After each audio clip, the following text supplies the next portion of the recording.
بسم اللہ الرحمن الرحیم الم ترى الى الذی الم ترى کل رات کو تھوڑی سی بات ہوئی تھی. الم ترى الم تعلم کیا نہیں پتا تجھے اے مخاطب. الم ترى یا الم ترى کا خطاب عام ہے. الم تعلم کیا نہیں جانتا تو ایھا المخاطب الى الذی طرف اس کے یعنی اس کو حاج ابراہیم جس نے مناظرہ کیا ابراہیم سے. حاجہ حجت بازی کی مناظرہ کیا حضرت ابراہیم سے.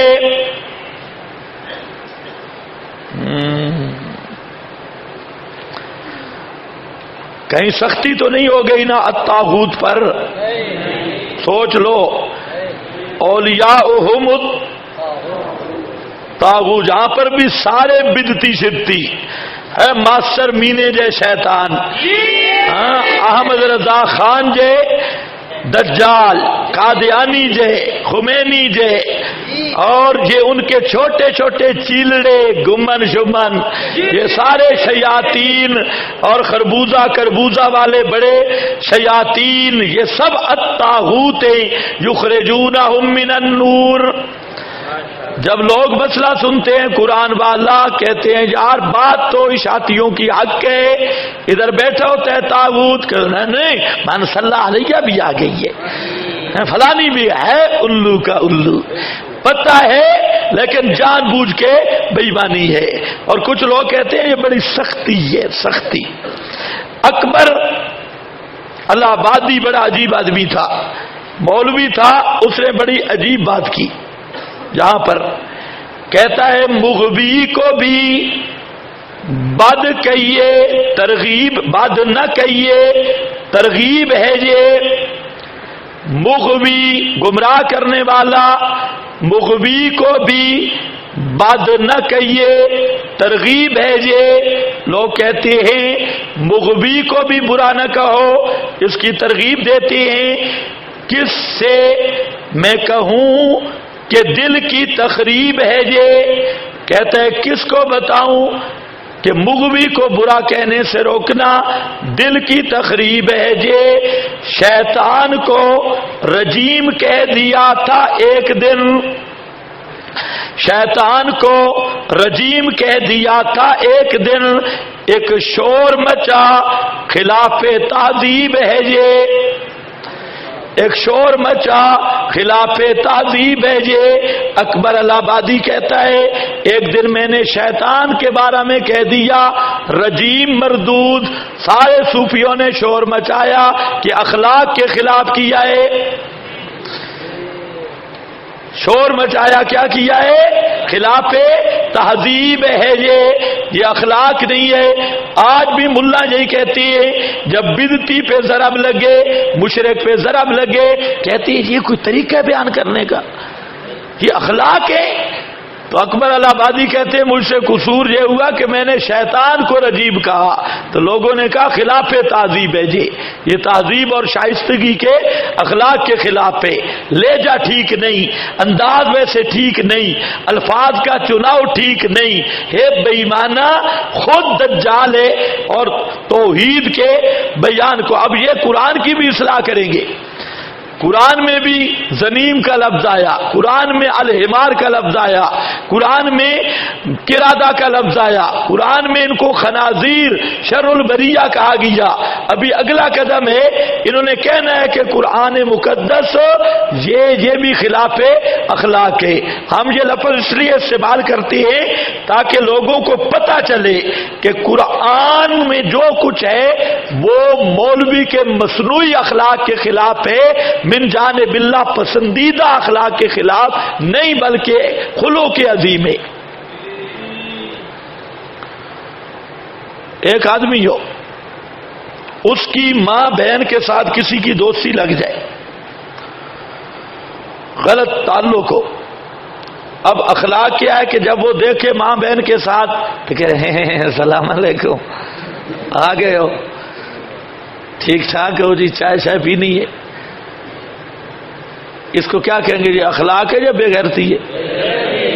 جی سوچ لو، یہ دیوس ہے یا خلق والا آدمی ہے؟ اچھا، اپنی ماں بہن کی عزت کے خلاف کوئی آئے تو اس کو ہیں کرنے والا بے غیرت ہے، اور جو خدا کی عزت کا دشمن ہے مشرک، رسول کی عزت کا دشمن ہے بدتی، اس کے سامنے ہیں یہ گدھا بننے والا، یہ اخلاق ہے یا دیوس ہے مذہبی؟ مذہبی بے غیرت ہے۔ یہ کیا ہے؟ یہ اخلاق ہے۔ ہاں بھائی بات ذرا سمجھو، بیٹھے ہوتے ہیں صوفیہ جی باقی مسئلہ تو ٹھیک ہے لیکن تہذیب ٹھیک نہیں۔ اور تہذیب تیرے والی مانو یا پیغمبر والی، قرآن والی؟ پھر مسئلہ تو ٹھیک ہے، لے جا ذرا ٹھیک نہیں، لے جا۔ اور لے جا تو غیر اختیاری ہے خدا کے بندے، کسی کی زنانیوں والی آواز ہوتی ہے مڑ مڑ مڑ مڑ مڑ، کسی کی مردوں والی ہوتی ہے، تو لے جا تو اختیاری چیز ہی نہیں، کسی کی بھاری آواز، کسی کی ایسا، کسی کی ذرا باروب، کوئی بولے تو بکری کی طرح لے جا ہوتا ہے، یہ کون سی بات ہے؟ لے جا سخت، یہ سب بری طاغوتی نظام کی حمایت۔ دیکھو حاج ابراہیم، مناظرہ کیا حضرت ابراہیم سے، یہ کون تھا؟ اس کو کہتے ہیں نمرود، یہ نمرود بادشاہ تھا اور آذر اس کا وزیر تھا، بڑا وزیر، اور حضرت ابراہیم آذر کے بیٹے تھے، اور یہ آذر پیر بھی تھا وزیر بھی تھا، بڑا وزیر، جیسے ہمارے ہاں ایک پیر بھی ہے وزیر بھی ہے، تمہیں پتہ نہیں چلا؟ یہ بھی اسی طرح تھا، آذر پیر بھی وزیر بھی۔ الم تر الی الذی حاج ابراہیم فی ربہ، عیسائی اور یہودیوں نے اس واقعے پہ بہت اعتراض کیا، تقریباً آج سے 300 سال پہلے کی جو کتب ہے ان میں انہوں نے بڑا شور کیا، انہوں نے کہا ہماری کتابوں میں یہ ہے ہی نہیں، یہ جھوٹ ہے، اس پہ بہت بڑے لگے رہے کہ کسی تاریخ میں یہ واقعہ نہیں، فلاں نہیں، لیکن پچھلی صدی میں ایک برنا وہ کتاب ہے، پورا انسائکلوپیڈیا عیسائیت کا، اس میں پچھلی صدی کا مصنف اس نے اپنی غلطی کا اعتراف کیا اور کہتا ہے کہ تحقیق کا جو ہوئی دائرہ وسیع ہوا، یہ بات ہمیں مل گئی کہ نمرود واقعی تھا اور اس کے ساتھ حضرت ابراہیم کا مناظرہ بھی ہوا تھا، یہ بھی قرآن کے معجزات میں سے ہے۔ 1200 سال تک انکار کرتے رہے اور مسلمانوں کے ساتھ مناظرہ کرتے رہے کہ یہ واقعہ کہیں بھی موجود نہیں، کسی تاریخ میں نہیں، یہ محمد نے خود بنایا معاذ اللہ صلی اللہ علیہ وسلم، تو یہ اپنا بنایا ہوا ہے۔ آج پچھلی صدی کے جتنے محقق عیسائی ہیں انہوں نے اپنے وسائل اور اپنی تاریخوں کے مطالعے سے یہ بات نکال لی اور کہتے ہیں یار یہ واقعی نمرود بھی تھا، حضرت ابراہیم سے مقابلہ بھی ہوا، اور 1200 سال کی غلطی کو تسلیم کر کے قرآن کی صداقت پر تصدیق کی ہے۔ یہ معمول یہ ایک مستقل موضوع ہے، ایک تو ہم آپس میں بیٹھے ہیں، ایک قرآن دوسروں کی نظر میں، دوسرے اس قرآن کو کیسے پڑھتے ہیں اور کیسے سمجھتے ہیں، یہ بھی مسلمان عالم کو پتہ ہونا چاہیے کہ دوسرے حضرات یہودی، عیسائی، ہندو، وہ اس قرآن کے متعلق ان واقعات کے بارے میں کیا اعتراض کرتے ہیں، کیا کہتے ہیں۔ تو خیر یہ پچھلی صدی والے اس چیز کو مان گئے کہ باقی یہ واقعہ ابراہیمی پیش آیا ہے۔ ابراہیم فی ربہ ان آتاہ اللہ الملک، اس لیے کہ اللہ نے اس کو بادشاہی دی تھی، یہ وجہ محاجہ ہے، اللہ نے بادشاہی دی تھی۔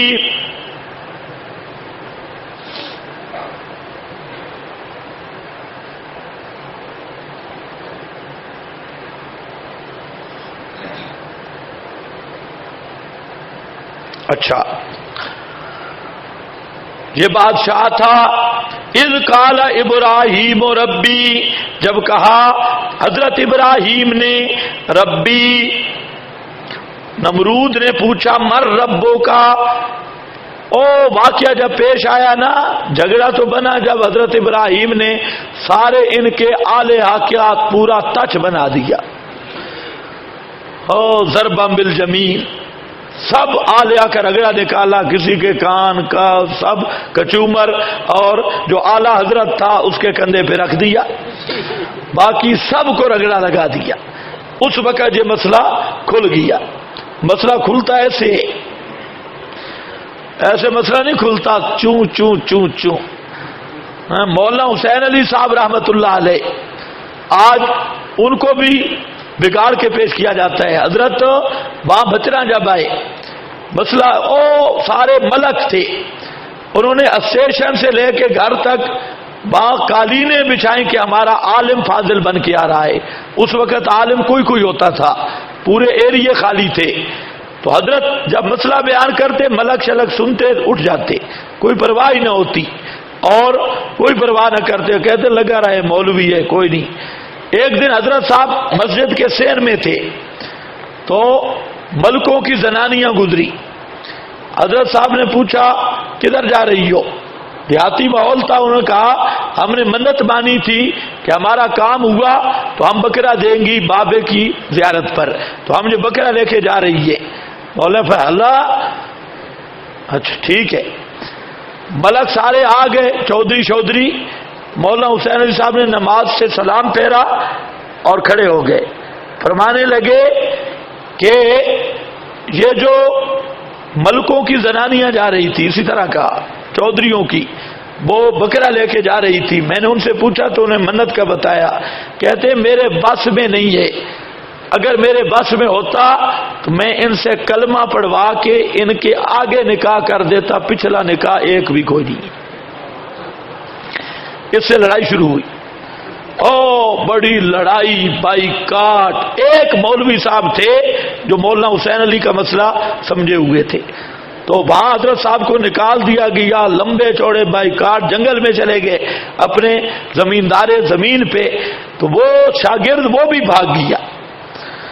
شاگرد بھی اللہ پکے دے، تو وہ بھی بھاگ گیا. اس نے کہا بھئی یہ دیکھو اکیلا رہ گیا. وہ بھی گیا. ایک دن حضرت صاحب آ رہے تھے اپنے کھیتوں میں، لمبی چوڑی زمینیں آ رہے، تو وہ شاگرد سامنے کھڑا تھا. اس نے دیکھ لیا کہ حضرت صاحب آ رہی.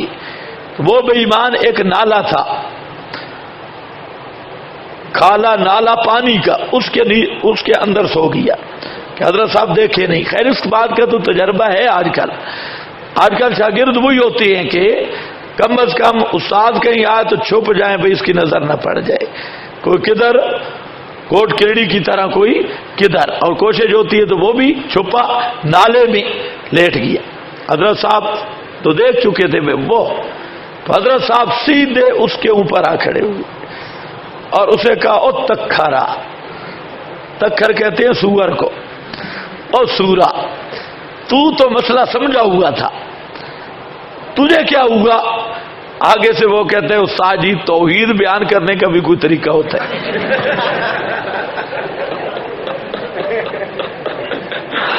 یہ لازمی کہہ رہا تھا بھائی ملکوں کی زنانیوں کا میں آگے نکاح پڑھا دوں، اور کوئی طریقہ نہیں تھا. تو سارا لوگ آپ کے خلاف ہو گیا. میں پاگل تو نہیں ہوں ہریا اپنی ان کو مرواؤں، توحید کا بھی کوئی طریقہ ہوتا ہے.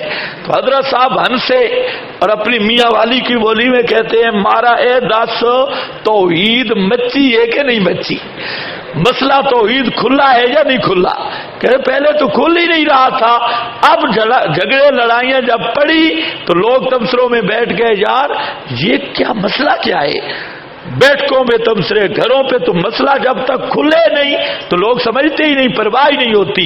جب آپ ایک دفعہ ایسا ڈنڈا لگائیں پورے شہر میں چین چین چین ہو، اور آپ کے مسئلہ ہر بیٹھک پر، ہر گھر پر، عورتیں چولہوں پر پوچھیں یہ رہے مولویوں کا کیا جھگڑا ہے، اس وقت مسئلہ کھلتا ہے، ایسے مسئلہ نہیں کھلتا۔ آپ درس دے کے مولوی صاحب واپس آ رہا ہے، درس 13,000 دفعہ سنیں گے، انہوں نے کوئی نہیں ماننا، اس لیے ایسی ضرب لگاؤ کہ صحیح دھواں نکلے ایک دفعہ پورے ایریے سے، اور تبصرے ہو۔ ہمارے اکابر کی یہی عادت تھی۔ آج کل تو اشاعتی کہلوانے والے بھی مسئلے کے دیوس بن گئے، اور وہ بس اہل چوپڑی چکنی چپڑی باتوں پر لوگ، نہیں، مسئلہ توحید کی جب تک ضرب نہیں لگاؤ گے اس وقت تک کام نہیں ہو سکتا۔ سن رہے ہو میری بات؟ ہاں، ضرب ایک دفعہ لگا کے دیکھو، ایک دفعہ مخالفت ہوگی، طوفان اٹھے گا سارے خلاف، لیکن ایسا مسئلے کو اللہ جما دے گا کہ آپ سوچ ہی نہیں سکتے۔ یہ ملا کی غلط سوچ ہے کہ ایسا ایسا لگے رہو جی، بس اپنا کام کرتے رہو، کسی کو چھیڑو نہیں۔ ایسا بزدل ملا ساری زندگی ذلیل ہوگا، دوسروں سے گیدڑ کی طرح ڈرتا رہے گا، اور یہی ملا ہوگا جب دوسرا مولوی آ کے تقریر کرے گا، اس کی جو بھیڑیں ہیں ساری کی ساری اس کے ساتھ ہوں گی، اسی کی تصدیق کریں گی، اور قصور اس کا اپنا ہے۔ اس لیے مردوں کی طرح مسئلہ بیان کرو، مسئلہ ایسا ہو ایک دفعہ سر چکرا جائے مشرک کا، اور ایک دفعہ پورے ایریے میں تذکرے ہوں کہ کوئی ترنول سے پڑھ کے مولوی آئے، ہاں کوئی آیا ہے ادھر جس نے پوری آگ لگا دی ہے۔ اگر یہ کرو گے تو مسئلہ کھلے گا، اور سوپر شوپر بن کے رہو گے نا، بس ٹھیک ہے جی درس بھی ہو رہا ہے، سارا کچھ ادھر بھی ادھر بھی، مسئلہ نہیں کھلے گا، نہ لوگوں کو آپ کا پتہ چلے گا۔ کو سمجھے کہ نہیں؟ توحید مچی ہے کہ نہیں مچی کہ کھلی ہے یا نہیں کھلا مسئلہ؟ یہ کھلا ہے۔ اس طرح قد تبین الرشد من ہاں، ڈنڈا لگاؤ گے تو مسئلہ کھلے گا، چی سے کچھ بھی نہیں بنتا۔ آج مصیبت یہی ہے کہ بزرگ 70 سال گزار گئے، جب جاتے ہیں پچھلے سارے بدعتی نکلتے ہیں، کیونکہ بزرگ بھی صوفی سلطی بن کے رہا۔ الم تر الی الذی حاج ابراہیم فی ربہ، ابراہیم کے رب کی توحید کے بارے میں یہ بادشاہ تک بات پہنچنی چاہیے۔ مسئلہ یوں بیان کرو بادشاہ تک بات پہنچے، تمہیں جیل میں جانا پڑے، اور جیل سے آ کے بندہ بالکل دلیر ہو جاتا ہے۔ لوگوں کی غلط فہمی ہے، جیل آدمی کو دلیر کر دیتی ہے۔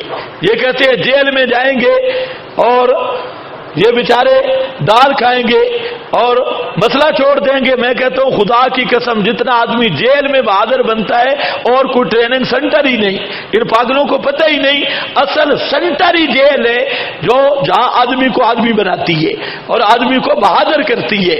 اور جب تک جیل کے باہر رہے تو جیل کا ڈر ہوتا ہے، جب جیل کو آدمی دیکھ لے ڈر شر ختم، ڈاکوؤں کے ڈر اتر جاتی ہیں۔ مولوی تو عالم ہے اور اللہ کی خاطر جائے تو اللہ اور حوصلہ دیتا ہے۔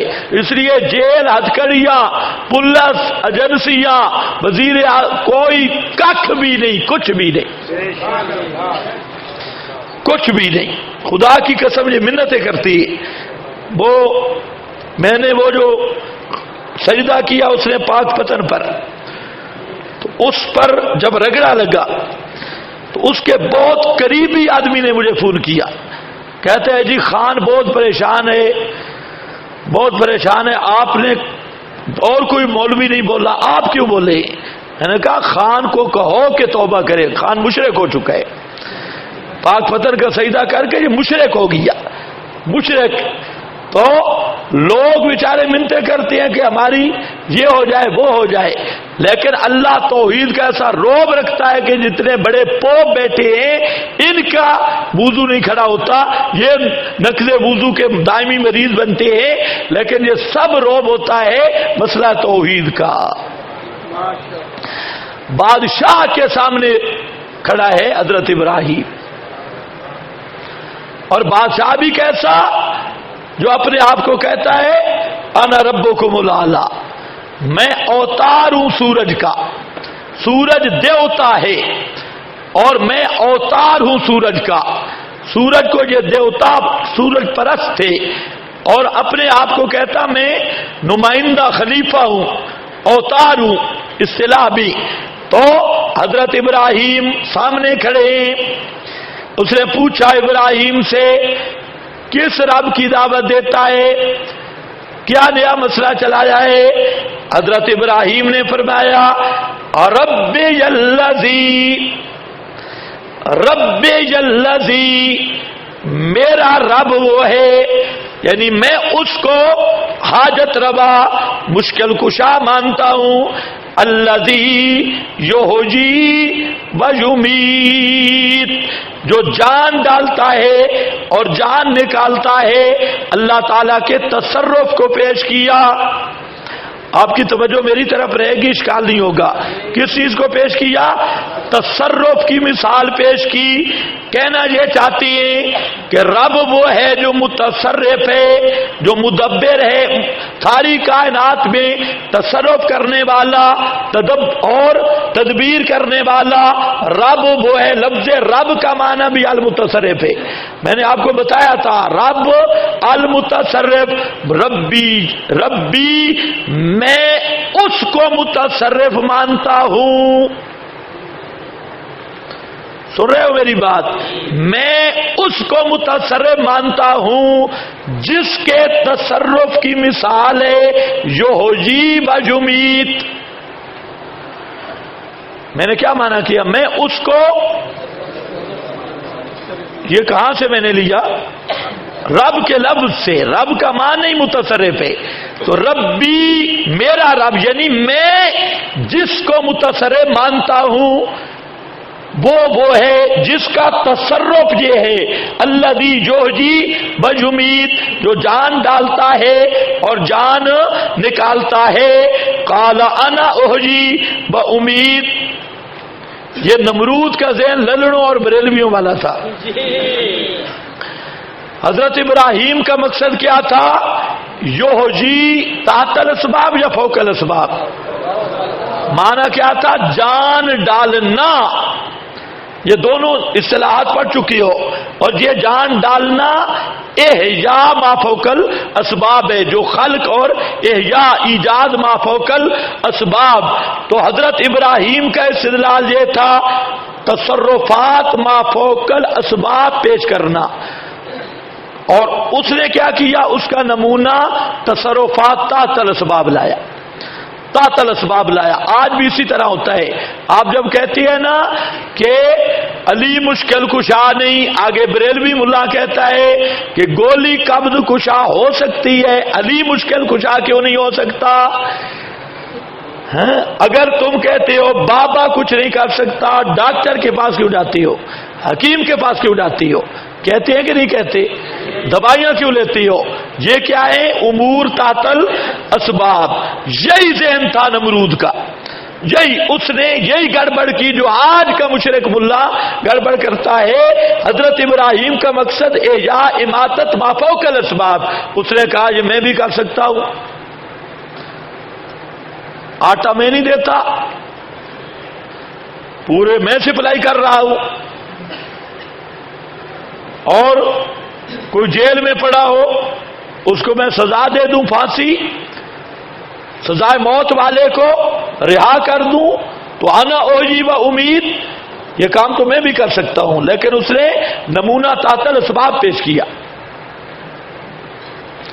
حضرت ابراہیم سمجھ گئے کہ بڑا کج فہم ہے, پورا گدھا ہے یہ, اس کو اتنی بھی سمجھ نہیں آ رہی کہ احیاء اور اماتت کا معنی کیا ہے. یہ اپنی سزا اور عدم سزا پہ کھڑا ہے. تو حضرت ابراہیم نے مثال بدلی. تمہیں کچھ بھی نہیں پتا چلا. کیا میں نے لفظ بولا؟ دلیل بدلی یا مثال بدلی؟ اللہ کرے تمہیں سمجھ آ جائے. جو مولوی بیٹھے ہو وہ سمجھ لو. دلیل بدلی یا مثال بدلی؟ دلیل تو تھی ربی, متصرف ہونا. متصرف, اس کی مثال ایک نمونہ تھا یحیی و یمیت, بطور مثال کے ایک نمونہ. اب حضرت ابراہیم نے جب دیکھا کہ اس مثال کو یہ بدھو نہیں سمجھ سکتا, اس میں کج باسی کرے گا. تو حضرت ابراہیم نے طرز بدلا، مثال بدل لی. فرمایا آ اور تصرف دیکھ، رب میرا وہ ہے جس کا تصرف یہ ہے کہ سورج کو مشرق سے لاتا ہے. یہ تصرف کی دوسری مثال، سورج کو مشرق سے لاتا ہے. تو تجھ میں ہمت ہے مغرب سے لا، مغرب سے لا. تو یہ مثال بدلی ہے. انتقال فی المثال لا انتقال فی الدلیل. امام راضی کے سارے اشکالات ختم. اور لمبی باتیں کی کہ جناب مناظرے کا اصول ہے کہ مناظر اگر دلیل بدلے تو یہ شکست ہے. اس کا مطلب ہے یہ دلیل کمزور تھی. انتقال فی الدلیل، اصول مناظرہ میں تحریر ہے کہ یہ کیا ہے؟ شکست ہے. کو سمجھ گئے یا نہیں؟ انتقال فی الدلیل کیا ہوتی ہے؟ شکست. تو حضرت ابراہیم نے دلیل بدل لی تو اس کا مطلب یہ ہوا کہ دلیل کمزور تھی. حضرت ابراہیم پہلی دلیل غلط دے بیٹھے. اور نہیں، اس لیے میں نے جو ترتیب آپ کے سامنے کی ہے اس ترتیب پر کوئی اشکال ہے ہی نہیں. یہاں انتقال فی الدلیل نہیں، انتقال فی المثال ہے. دلیل وہی ہے ربی اللہ. مطلب کیا ہے کہ ربی الذی متصرف، میں اس کو متصرف سمجھتا ہوں جس کے تصرف کا ایک نمونہ ہے الذی یحیی و یمیت. جب اسے یہ نمونہ سمجھ نہ آیا، حضرت نے فرمایا اس کے تصرف کا ایک نمونہ ہے کہ وہ سورج کو مشرق سے لاتا ہے. فَإِنَّ اللَّهَ يَأْتِي بِالشَّمْسِ مِنَ الْمَشْرِقِ فَأْتِ بِهَا مِنَ الْمَغْرِبِ. بے شک اللہ لاتا ہے سورج کو مشرق سے، لے آ تو اس سورج کو مغرب سے.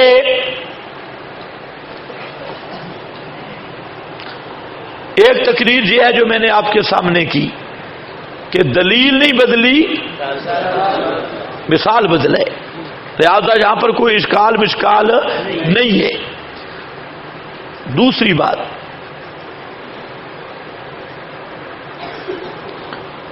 کہ مناظر اصطلاحی اور پیغمبر میں فرق ہوتا ہے.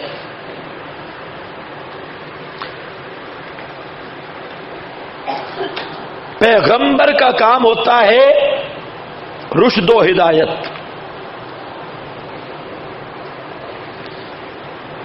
یہ آپ کی جو اصطلاحات رشیدیہ کی ہیں یہ نبی پہ جاری نہیں ہوتی، یہ نیچے نیچے رہتی ہے.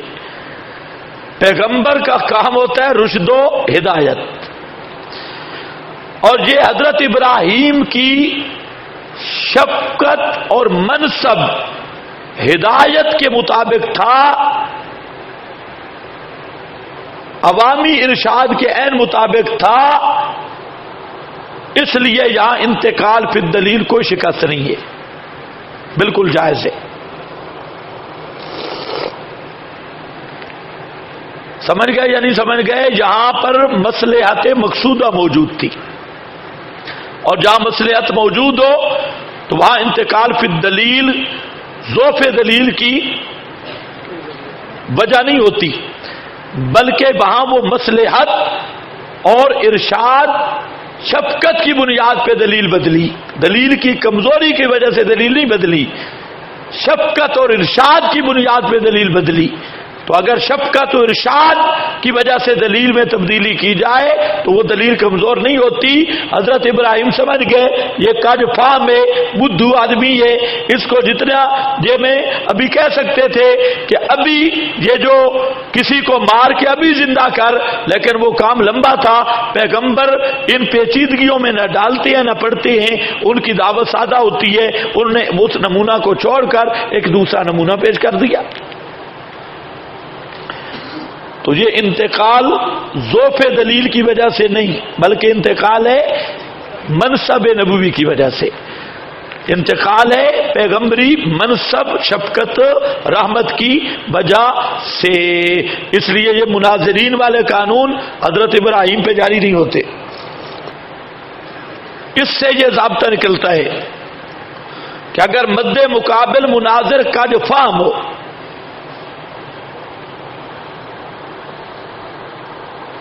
اور لوگوں کو ایہام میں ڈالتا ہو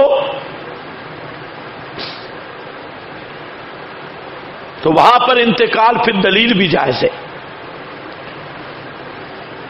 وہاں پر انتقال فی الدلیل بھی جائز ہے۔ یہ تمہارے مناظرے پیچھے ہیں، یہ خلیل اللہ کا مناظرہ ہے، تمہارے قانون ان کے تابع ہیں، نہ کہ حضرت ابراہیم تمہارے قانون کا تابع ہے۔ امام راضی نے بڑی بات کی ہے اس پر۔ فاتح بہا من المغرب، تو مناظرہ کرنا سنت ابراہیمی، بولو مناظرہ کرنا سنت ابراہیمی۔ اور بزدل مولوی کہتے ہیں مناظر نہ بنو، تو مناظر نہ بنو تو اور کیا خسی بننا ہے؟ مناظر نہ بنو، مناظر نہیں تو دائی کیا ہے؟ دعوت دے سکتا ہی نہیں، مناظر نہیں، چار باتیں کرے آگے سے دانت نکالنے سے تو کام نہیں ہوتا، جواب دینا ہوگا، اس کے سوال کا جواب ہوگا، اس کے شبہوں کا جواب ہوگا۔ اگر تیاری ہے نہیں، پتہ ہی نہیں، تو یہ دائی کیسے؟ اس لیے جب ان کو چھیڑتے ہیں بسترا بن مخلوق کو، آگے سے فوراً کہہ دیتی ہے بھائی ہم تو فضائل والے ہیں۔ الوہا فضائل سے دعوت نہیں ہوتی، دعوت دلائل سے ہوتی ہے۔ ہم تو فضائل والے ہیں جی، ان کو کہو اس طرح نہ کہو، تم کہو ہم آلو و مٹروں والے، ہاں ہم چوری والے مجنوں ہیں۔ دلائل کے لیے کسی اور کے پاس جاؤ۔ ہاں ہماری قوم کو احساس نہیں، جماعت اور قوم کا سب سے بڑا محسن وہ طالب علم ہے اور وہ عالم ہے جو جماعتی نظریات کی سرحدوں کی حفاظت پہ کھڑا ہے۔ اب دیکھو نا، ملک کی سرحدوں کی حفاظت پہ فوج ہے۔ پاکستان کا قانون یہ ہے کہ پاکستان کی فوج کی توہین بغاوت ہے۔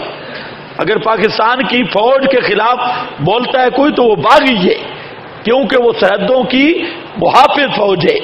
ہونا تو یہ چاہیے تھا کہ جماعتی مناظرین کے خلاف جو خطیب، جو ملا، جو مدرس بک بک کرتا ہے وہ منافق ہے، وہ جماعت کے مشن کے خلاف ہے، اس لیے کہ وہ جماعت کے حدود، جغرافیاتی حدود، ان کے سرحدوں کے فوجیوں کے خلاف بکواس کر رہا ہے۔ اس کا مطلب ہے کہ وہ جماعت کے مشن کے ہی دشمن ہے۔ کچھ سمجھ گئے بات؟ اس لیے آپ کے سب سے بڑے محسن، یہ مدرس بن جانا آسان ہے، کوئی مشکل نہیں، لیکن یہ میدان اتنا خاردار اور مشکل ہے کہ ہزاروں میں، لاکھوں میں ایک آدمی اس میدان پہ آتا ہے اور پھر چلتا ہے، اکثر سارے پیچھے چلے جاتی ہے۔ آج کل تدریس کون سی ہو مشکل ہے، اردو کی 10 شروعات دیکھو تو یہ امام راضی بن کے بیٹھے، ایک دوسرے کی نقل چلاؤ، کیسا سنو، ادھر ادھر کی سن کے وہ پورا شیخ چلی، شیخ الدہر ہے۔ یہ نہیں ہے، یہ میدان بڑا مشکل ہے۔ یہاں پگڑی اچھلتی ہے، اسے میں خانہ کہتی ہے۔ اپنے آپ کو اس طرح میدان میں پیش کرنا، یہ خالہ جی کا گھر نہیں ہے۔ صرف تبصرے کرنے آسان ہوتی ہیں، اپنی درسگاہوں میں بیٹھ کے کھا کے اور دمبے بن کے، ہاں بیٹا جی ان مناظرین نے فساد مچا دیا ہے، ہاں تو بڑا صوفی سلطتی ہے، کوئی فساد نہیں۔ ہاں اس لیے جو اس مناظرین جماعت کا مخالف ہے، میں سمجھتا ہوں کہ وہ جماعت کا باغی اور جماعت کے مشن کا دشمن ہے۔ اذ قال قال ابراہیم، مناظرہ جائز ہے یا نہیں؟ سنت ابراہیمی ہے، اور قرآن نے بیان کیا فَإِنَّ اللَّهَ يَأْتِي بِالشَّمْسِ مِنَ الْمَشْرِقِ، بے شک اللہ لاتا ہے سورج کو مشرق سے روزانہ فات بہا من المغرب، بس تو لے آ اس کو مغرب سے. تھوڑا سا توجہ کرنا، اس کا کیا معنی ہے؟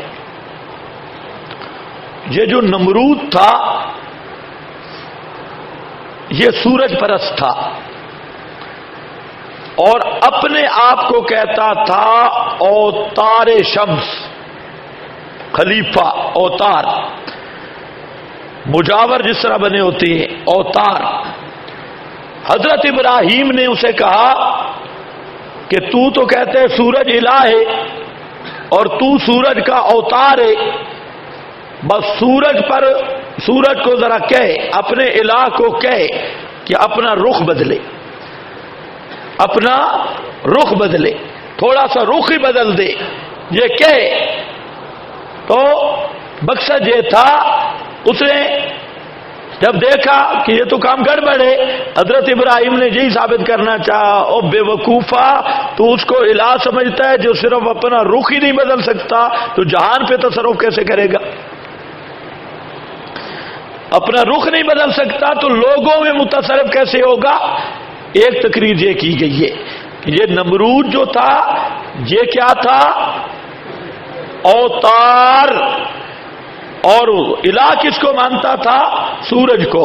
اور حضرت ابراہیم کا یہ کہنے کا مقصد یہ ہے کہ تو کہتے ہے سورج مشکل کشا اور الہ ہے، صرف اپنا سمت تو بدلے، رخ تو بدلے، پتہ چل جائے کہ واقعی جو اپنا رخ نہیں بدل سکتا وہ کائنات میں تصرف کیسے کر سکتا ہے. تو اتنی بات پر وہ شرمندہ ہو گیا. اور بعض نے کہا کہ وہ خود دعویٰ ربوبیت کا کرتا تھا. دونوں تقریریں موجود ہیں. فات بہا من المغرب فبہت الذی کفر، فبہتا ہکا بکا رہ گیا وہ، الذی کفرا، یہ بہتا مجہول ہی آتا ہے اور ان کا معنی ہوتا ہے ہکا بکا، ششدر، حیران کیا گیا، لاجواب ہو گیا وہ آدمی جس نے کفر کیا تھا. اب یہاں پر سوال ہے کہ اس نے کیوں نہیں کہا حضرت ابراہیم کو کہ تو اپنے خدا کو کہہ کہ مغرب سے لائے سورج؟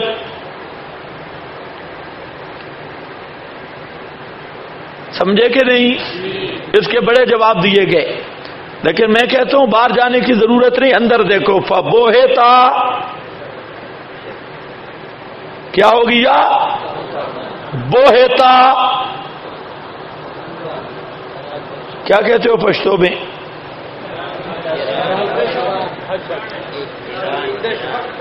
شرمندہ نہیں ہو، یہ کوئی صحیح معنی نہیں ہے. یہ بوہتا ہے مجہول، اس کے مطابق معنی کرو. ہکا بکا رہ گیا، اردو میں یہ تعبیر ہے، حیران پریشان ہو گیا. اور پنجابی میں اس کا صحیح معنی ہے بیندل گیا، بیندل گیا بالکل بات. تو جب وہ ہو بوہتا گیا، تو جب آدمی حیران ہو جائے تو جوتے چھوڑ کے بھاگ جاتا ہے. تو اس کو یہ کہنا اتنا حیران ہوا کہ اسے سمجھ ہی نہیں آ رہی تھی میں بولوں کیا، تو وہ یہ کیسے کہتا مغرب سے نکال. وہ تو ایسا ششدر اور حیران ہو گیا کہ وہ اپنے آپ کو بھی نہیں سنبھال رہا تھا، تو حضرت ابراہیم پر اعتراض کیسے کرتا؟ یہ بوہتا خود بتا رہا ہے، ہکا بکا رہ گیا الذی کفرا. اب آیا نا واللہ لا یہدی القوم الظالمین، اللہ نہیں راہ دیتا قوم ظالموں کو، نا انصافوں کو. انصاف کا تقاضا یہ تھا کہ مسئلہ مان لیتا، لیکن بوہتا لاجواب ہو گیا، لیکن مسئلہ نہیں مانا. نا انصاف نے اس پر مسئلہ کے مقدمات کھل گئے، اتمام حجت ہو گئی. اس کے دل میں اتنی روشنی آئی کہ بات ابراہیم کی ٹھیک ہے، لیکن شیطان نے پھر اندھیروں میں دھکیل دیا.